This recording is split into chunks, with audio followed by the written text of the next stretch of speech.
Hello everyone, welcome back to my online classroom Bacha Party. This is Rahul Vishkar and you are watching a favorite channel that is PI Rahul.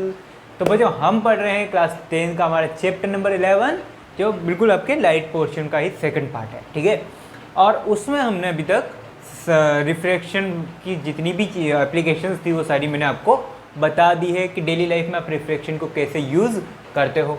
उसी तरीके से एक property और है light की, that is scattering of light, है ना। मतलब एब्जॉर्प्शन से ही रिलेटेड कुछ लाइट है ये, कुछ प्रॉपर्टी है, उसे हम आज के लेक्चर में देखने वाले हैं। तो very welcome to my all the students and all the dear बच्चा party to the lecture number कौन सा है यार ठीक है, जैसा भी है लेक्चर नंबर मैं भी भूल गया। अच्छा बच्चों, आज हम देखने वाले हैं स्कैटरिंग ऑफ लाइट क्या होती है, ठीक है। अब सुनो, जब भी आप लोगों ने कभी चीज़ ऑब्जर्व की होगी कि लाइट की स्कैटरिंग का मतलब कहीं आपने टॉर्च जलाई तो लाइट एक स्ट्रेट लाइन का, आपको लाइट का जो आती हुई लाइट है वो दिखाई देती है, उसका पाथ दिखाई देता है, विजिबल पाथ दिखाई देता है। नहीं समझ में आया? सुनना बात को, लिसन। मान लो कि कोई छोटा सा पार्टिकल है, ये कोई छोटा सा प्यारा सा पार्टिकल है। हमेशा ध्यान रखना, स्कैटरिंग ऑफ लाइट होने के लिए लाइट का मीडियम में होना जरूरी है, क्योंकि मीडियम में होगी तो मीडियम के पार्टिकल्स होंगे, है ना। बिना पार्टिकल के स्कैटरिंग नहीं पॉसिबल, ठीक है।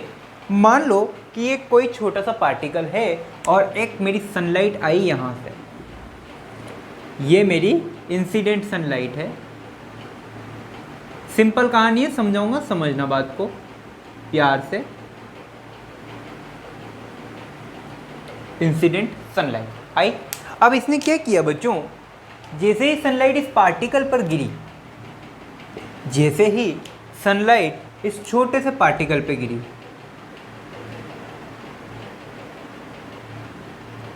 इस छोटे से पार्टिकल पे गिरी, सनलाइट इस छोटे से पार्टिकल पे गिरी, क्या हुआ, सनलाइट जो है वो इस तरीके से हर दिशा में, हर डायरेक्शन में डिस्ट्रीब्यूटेड हो गई, हर डायरेक्शन में डिस्ट्रीब्यूटेड हो गई। कहने का मतलब ये है कि पहले तो सनलाइट बिल्कुल स्ट्रेट आ रही थी, जैसे ही इससे टकराई अब वो चारों तरफ सराउंडिंग में चारों तरफ वो फैल गई सनलाइट। इससे टकराने के बाद इधर भी जाने लगी, इधर भी जाने लगी, इधर भी जाने लगी, इधर भी जाने लगी, इधर भी गई, इधर भी गई और इधर भी गई। और कुछ अमाउंट ऑफ पार्टिकल, कुछ अमाउंट ऑफ लाइट इसने पार्टिकल ने एब्जॉर्ब भी किया। So light absorb by the particle,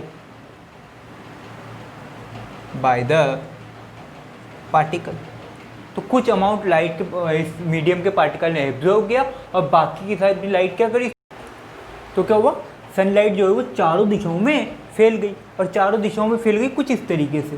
तो इस पूरे प्रोसेस को क्या बोलते हैं, स्कैटरिंग ऑफ लाइट बोलते हैं। क्या बोलते हैं, स्कैटरिंग ऑफ लाइट। डेफिनेशन समझते हैं, when a light ray travelling from one medium to another medium, भाई एक मीडियम से दूसरे मीडियम में जाएगी तो उस मीडियम के जो पार्टिकल्स हैं, तो then a part of light is absorbed by the medium particle, यानी कि जो मीडियम के पार्टिकल हैं वो उस लाइट का कुछ हिस्सा, पूरा नहीं, थोड़ा बहुत हिस्सा वो क्या करेंगे, एब्जॉर्ब कर लेंगे, ठीक है। उसके बाद क्या होगा, which are proceeded by its subsequent radiation in the particular direction. Particular direction मतलब अगर एक पार्टिकल है तो वो एक किसी पर्टिकुलर डायरेक्शन में ही, मैंने यहाँ पर बना दिया है, बट किसी पर्टिकुलर डायरेक्शन में ही वो लाइट को प्रोसेस करेगा। तो ये इसने इधर किया, किसी और पार्टिकल ने इधर, किसी और पार्टिकल ने इधर, किसी और पार्टिकल ने इधर, फिर आप हर तरफ जो है पार्टिकल लाइट को डिस्ट्रीब्यूट करेंगे।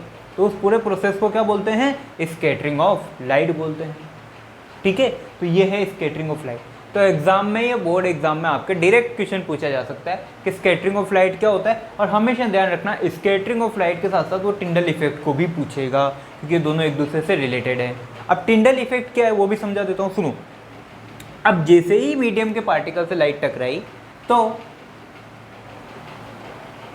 सॉरी बच्चों जय कोरोना ठीक है। तो अब बच्चों क्या होगा, जैसे ही मीडियम के पार्टिकल से लाइट टकराएगी तो लाइट अपना पाथ विजिबल कर देगी। कैसे सर, ये बात समझ में नहीं आई मेरे। अच्छा देख, वैक्यूम में क्या होता है कि लाइट कैसे आ रही है उसका मुझे मतलब नहीं होता है। वैक्यूम में क्या होता है कि मीडियम नहीं है, मीडियम नहीं है तो मीडियम के पार्टिकल नहीं है, पार्टिकल नहीं है तो स्कैटरिंग भी नहीं है। अब स्केटिंग तो समझ में आ गई। अब ज़रा ये मैं आपको कहाँ बताऊँ यार, जगह दिखाई दे रही है क्या? नहीं दिखाई दे रही है, कोई बात नहीं, ठीक है। तो आपने ये फोटो डायग्राम बना लिया होगा, मैं आपको मिटा देता हूँ। अब अपन बता दें टिंडल इफेक्ट क्या होता है।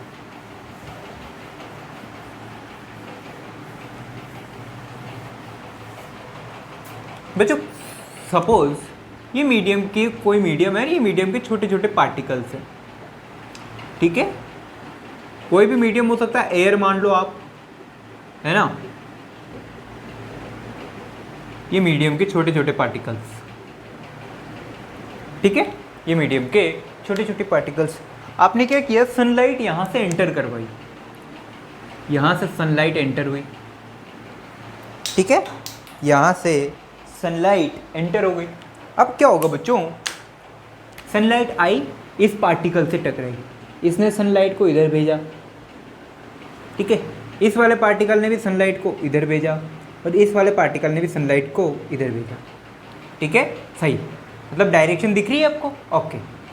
इस वाले पार्टिकल ने सनलाइट को इधर भेजा, इसने भी इसको इधर भेज दिया, इस वाले पार्टिकल ने भी सनलाइट को इधर भेजा, और इस वाले पार्टिकल ने भी सनलाइट को इधर भेज दिया, इस वाले पार्टिकल ने भी सनलाइट को कुछ ऐसे भेजा, और इसने भी इधर भेज दिया। सबकी डायरेक्शन सेम है, ठीक है, सबकी डायरेक्शन सेम है। अब बच्चों जब मीडियम नहीं था, पार्टिकल एब्सेंट थे, तब तो लाइट पर कोई इफेक्ट नहीं हुआ, लेकिन जैसे ही लाइट टकराई इन पार्टिकल से, तो एक लाइट का जो ये पाथ है ये मुझे विजिबल होने लग गया, ये मुझे विजिबल होने लग गया, यानी स्कैटरिंग तो हो गई। स्कैटरिंग के बाद में जो लाइट मीडियम में ट्रेवल कर रही है वो किस पाथ में ट्रेवल कर रही है, पाथ ऑफ ट्रेवलिंग, ध्यान देना वर्ड पर, पाथ ऑफ ट्रेवलिंग। ये पाथ ऑफ ट्रेवलिंग मुझे पता लग गया, और ये पाथ ऑफ ट्रेवलिंग पता लगना ही क्या कहलाता है, टिंडल इफेक्ट कहलाता है। यानी कि आपको ये जो पाथ है इसका ये विजिबल होने लग जाएगा, आपको दिखने लग जाएगा कि एक सिलेंड्रिकल शेप में मेरी लाइट आ रही है, एक स्फीयर की शेप में मेरी लाइट आ रही है, या इस तरीके से कोई अच्छा जब भी आप डायग्राम बनाते हो, मैं बोलता हूँ लाइट बताओ, तो आप लाइट कुछ इस तरीके से बनाते हो, ये इस तरीके से चलती हुई लाइट आती है ना।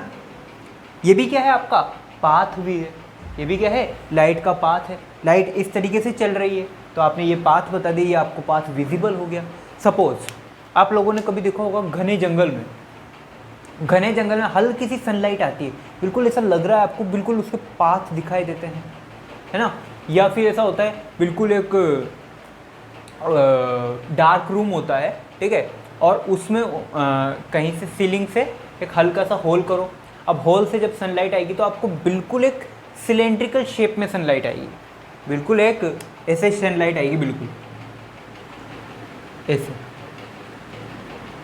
इस तरीके से सनलाइट आएगी, ठीक है। और यहाँ बीच बीच में आपको धूल के, डस्ट के पार्टिकल दिखाई देंगे, उस सनलाइट के बीच में क्या दिखाई देंगे, डस्ट के पार्टिकल।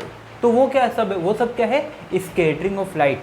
तो स्कैटरिंग ऑफ लाइट तो हो ही रही है, बाकी उस पाथ से, उन पार्टिकल से टकराने के बाद में मेरे को वो अपकमिंग लाइट जो है उसका पाथ विजिबल होने लग गया, और उस विजिबल पाथ के विजिबल होने को ही क्या बोलते हैं, इस टिंडल इफेक्ट बोलते हैं। सिंपल सी बात है, ठीक है। तो स्कैटरिंग के कारण अगर कोई लाइट आपको, उसका जो लाइट का पाथ है वो विजिबल होता है, तो उसको क्या बोलते हैं, टिंडल इफेक्ट। और सुनो, ये सारा काम कहाँ, हमारी अर्थ पर पॉसिबल है, स्पेस में ये चीज़ पॉसिबल नहीं है। क्यों? आपने देखा होगा कि अर्थ पर एटमॉस्फेयर में, या आपने ये चीज़ अभी एक जगह और ऑब्जर्व की होगी, जब भी बादल होते हैं, ठीक है, काले बादल होते हैं ना, तो बादल होते हैं, जब भी सन जो है वो बादल के पीछे छिप जाता है, ठीक है, उसके बाद आपको ऐसा लगता है कि सनलाइट आ रही है, सन रेज निकलती हुई दिखाई देती है ना, वो भी किसकी वजह से होती है, स्कैटरिंग ऑफ लाइट, ठीक है। तो खैर ये तो आपका था scattering of light, Tyndall effect. तो स्कैटरिंग ऑफ लाइट का सिंपल सा फंडा है कि पार्टिकल से टकराएगी और चारों दिशाओं में फैल जाएगी, उसे स्कैटरिंग ऑफ लाइट। टिंडल क्या बोलता है, टिंडा भाई साहब ये बोलते हैं कि जो लाइट स्कैटरिंग हो रही है, तो स्कैटरिंग होने के बाद उसका पाथ विजिबल हो जाता है, किस पाथ में वो आ रही है, किस पाथ में वो इंसिडेंट हो रही है, वो पाथ विजिबल हो जाता है, वो टिंडल इफेक्ट है। ठीक है, तो आप चाहें तो ये दोनों डायग्राम बनाएंगे, इससे पहले वाले डायग्राम भी बना सकते हैं, दोनों टॉपिक उठाएंगे। और इसके बाद आप देखते हैं कि स्कैटरिंग ऑफ लाइट की क्या क्या एप्लीकेशंस अवेलेबल है। कॉपी करो यहाँ तक।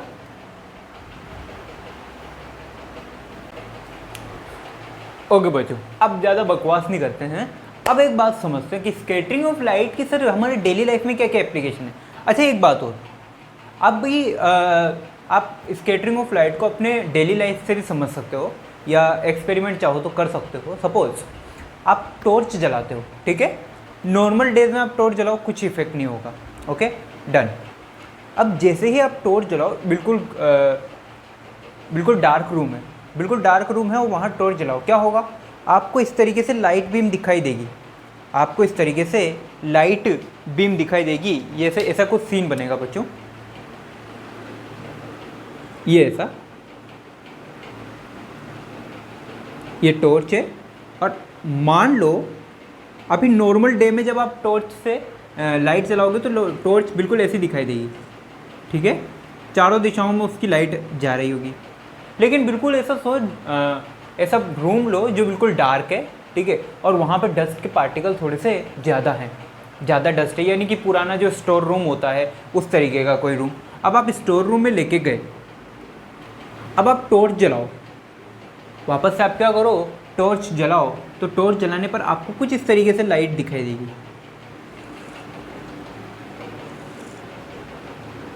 बस इस तरीके से ये लाइट चारों दिशाओं में, ये लाइट ज़्यादा फैलती हुई दिखाई नहीं देगी, ये बिल्कुल एक पर्टिकुलर बीम की तरह जाएगी, ऐसे स्ट्रेट लाइन में जाएगी, ऐसे पाइप के थ्रू, ये पाइप के थ्रू लाइट रे जाएगी, बिल्कुल एक स्ट्रेट लाइन में जाएगी। और देखना यहाँ तक, जहाँ तक टॉर्च की लाइट जाएगी वहाँ तक आपको ऐसा दिखाई देगा कि इस लाइट की बीम में डस्ट पार्टिकल अवेलेबल हैं।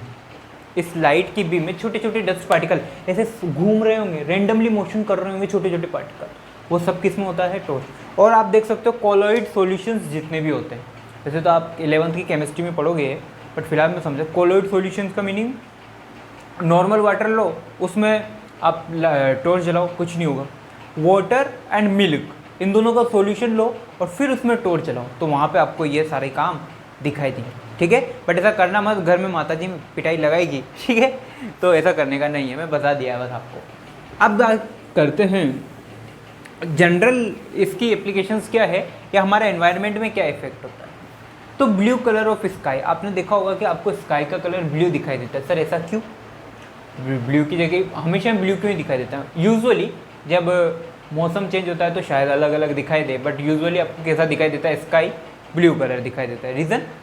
रीज़न ये है कि हमारे एटमॉस्फेयर में बच्चों छोटे छोटे पार्टिकल्स होते हैं, डस्ट के, स्मोक के, क्या क्या होते हैं, डस्ट, स्मोक, उसके बाद वाटर ड्रॉपलेट,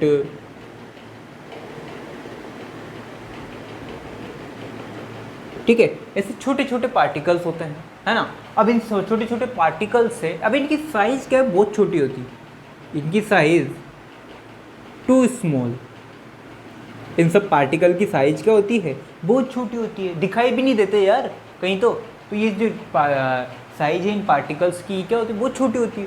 और जो सनलाइट आएगी वो सनलाइट इनसे टकराएगी, टकराने के बाद ऑब्वियसली बात है स्कैटरिंग होगी, तो इनकी साइज बहुत छोटी है।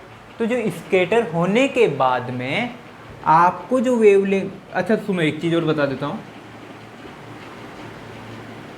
ब्लू लाइट की वेवलेंथ सबसे कम होती है और रेड लाइट की वेवलेंथ सबसे ज़्यादा होती है, ये बात ध्यान रखना।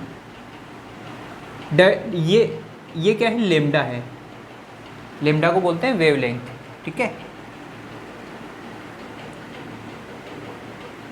वेवलेंथ को शो करने का तरीका होता है lambda.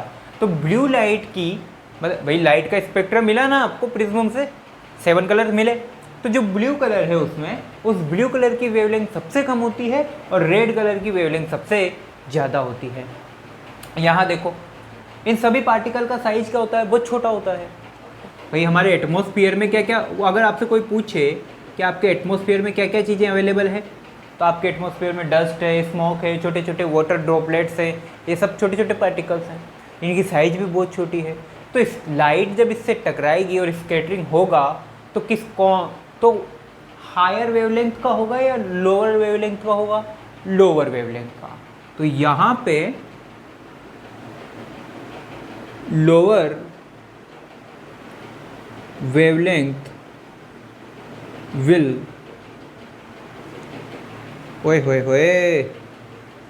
Will scatter,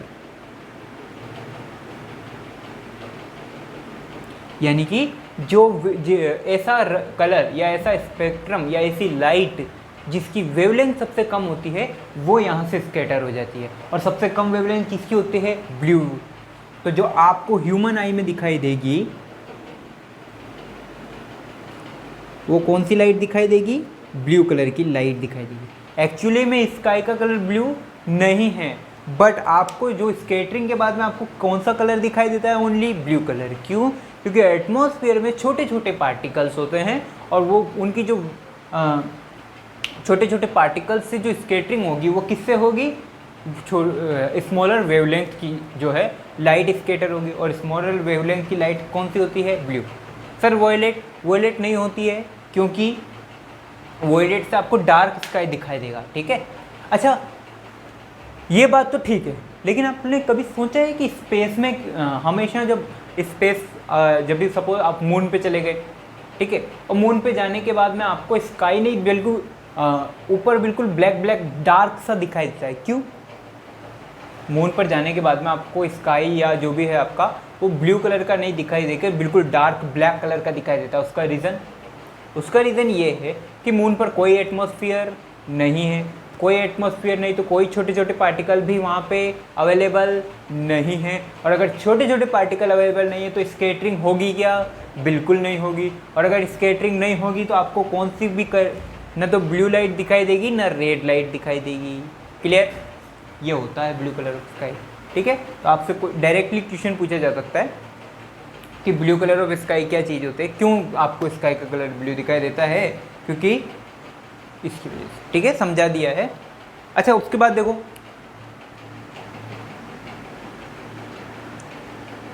red colour at sunset and sunrise,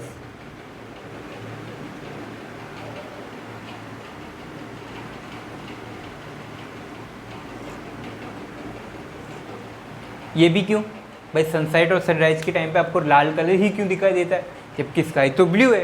तो उसका रीज़न ये है बच्चों, हॉरिजॉन पर ये अर्थ, और आपको अच्छे से पता है ये क्या है? हॉरिजॉन।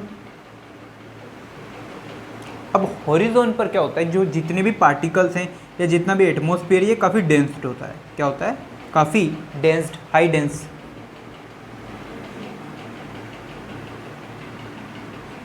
ठीक है, तो जब यहाँ से सनलाइट आती है, ये सन, जब यहाँ पे जो सनलाइट आएगी तो ये सनलाइट यहाँ पे क्या करती है?